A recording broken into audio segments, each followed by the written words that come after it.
People use the word victim so much, and I don't really think we spend a lot of time really unraveling the idea. But if I said to you, Jay, well, how are you doing today? And you said, well, I'm really upset because of this person or this circumstance or this condition in my life, then what we're saying, this is not conscious. This is an unconscious program. What we're saying is somebody out there is actually controlling the way I'm feeling and the way that I'm thinking. So if something out there is controlling your feelings and your thoughts, you're victim to whoever, whatever that is. Now, here's the challenge. The challenge is when things go really well, then you are feeling really good. But when things aren't going very well, then you're feeling pretty bad. So then the end result of that is that many people then become unconsciously reliant on something out there to change how they feel and hear. But if they don't understand that they're creating reality all the time, and they're living in lack, in unworthiness, in separation for their whole entire life, waiting for the event to happen to take away their lack or emptiness, well, they'll spend their whole entire life wishing, wanting, waiting, hoping. And so then that creates further separation from things changing. So then the idea then is to turn that battleship around. Is it possible then that the way you think and the way you feel can begin to produce effects in your outer world? Now, that isn't something that you swallow in one bite. It's a process of gaining knowledge. It's a process of practice. It's a process of experience. But once you start seeing those synchronicities, those coincidences, those opportunities that start to fall into place because you're experiencing change in your outer world, if you're doing the work, you're going to start paying attention to what you're doing inside of you that's producing the effect outside of you. And once you correlate the changes of what you're doing inside of you with the effect you produce outside of you, you're going to pay attention to what you did and you're going to do it again. And all of a sudden, you're going to start believing more that you're the creator of your life and less of the victim of your life. So if your thoughts and feelings somehow have an effect on your outer world, and you're reacting to the same people at the same place at the same time in the same circumstances, then you're actually reaffirming the same reality because you're thinking equal to everything that you know. So that in order to change that, we have to begin to be greater than our environment. And a being is how we think and feel. So when people begin to practice this, they're not so quick to give their power away to the person or condition in their life, because the stronger the emotion you feel from some problem or condition in your life, the more altered you feel inside of you, the more you pay attention to the cause. Well, where you place your attention is where you place your energy. So you're giving your life force, you're giving your energy away to that person or problem that you could be using to heal, that you could be using to create a new future. So then teaching people then how to self-regulate, find the present moment, and settle their body down to those unconscious programs or those emotions that they're conditioned to. That's the work.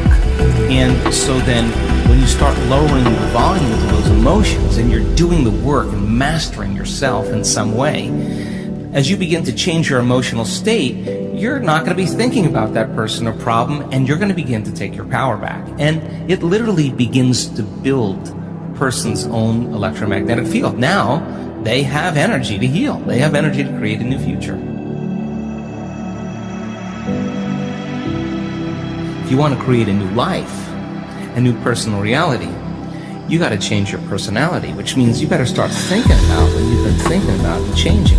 So most people are trying to create a new personal reality as the same personality, and it doesn't work. You literally have to become someone else. So the principle in neuroscience says that nerve cells that fire together wire together. You keep thinking the same way, making the same choices, demonstrating the same habits, creating the same experiences that stamp the same networks of neurons into the same patterns, all for the familiar feeling called you. And you do that for 10 years on end, you're going to begin to hardwire certain patterns in your brain that becomes your identity. And by the time we're 35 years old, it becomes fixed, right? And psychology used to say that you can't change that, but we now know that you can. So then that kind of box in the brain, that is the habit of ourselves. We're 95% of the time running a series of programs. So then sitting and doing the work, we have to become disentangled from those programs. And so the moment you decide to do something differently or make a new choice, what most people don't want to face is that discomfort. And that discomfort, that uncertainty, that lack of predictability, that unknown is what people are afraid of, because they'd rather live in guilt. At least they can predict who they're going to be than take a chance in possibility. So when a person begins to understand this and you say, well, how long have you been this way? And they say, I've been like this for 35 years. And you say, why 35 years? Because 35 years ago I had this one event. Well, the stronger the emotion you feel from reaction from that event, the more altered you feel inside of you, the more the brain narrows its focus and freezes the image and takes a snapshot, and that's called a memory, right? So then forget the memory, just overcome the emotion, because it's the emotion that keeps you anchored to the past. So that sounds really good theoretically, but when you step out into that unknown, into that void, the body really is in a habit. And the habit is when the body becomes the mind. Or if you're thinking about that past event and it's producing an emotion, well, you need an image and a feeling to start the conditioning process. So the body's either conditioned into the familiar past, or it's hardwired in the predictable future, because it wakes up every single day and runs through the same series of routine actions. So the present moment then becomes the unknown. When people start feeling that discomfort, Jay, they'd rather get on their cell phone and call someone, or get up and say, I can't meditate, or, I have too much to do. They excuse themselves. They return back into that familiar feeling, because the body's actually telling the brain.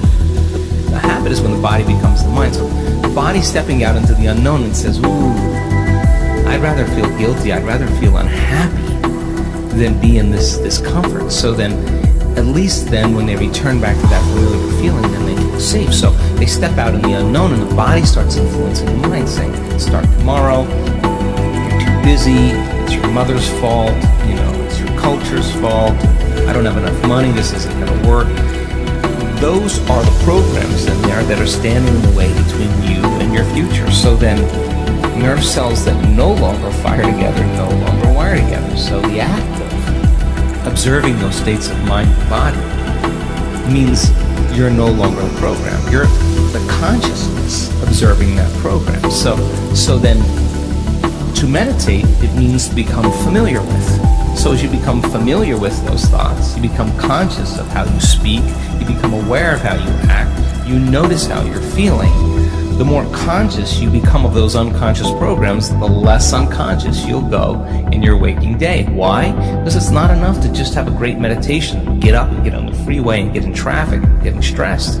You just return back to the old self again. Our job then is to sustain that modified state of mind and body the entire day. And if you can, get ready, because something different or unusual is going to begin to happen in your life, and it will come as a coincidence or a synchronicity. And that's breadcrumbs from the divine saying you're on the path, just keep doing it. There'll be another one, just keep staying in that energy. And so teaching people then to understand that there's a formula that we now know, that if you apply that formula, you'll begin to see those changes.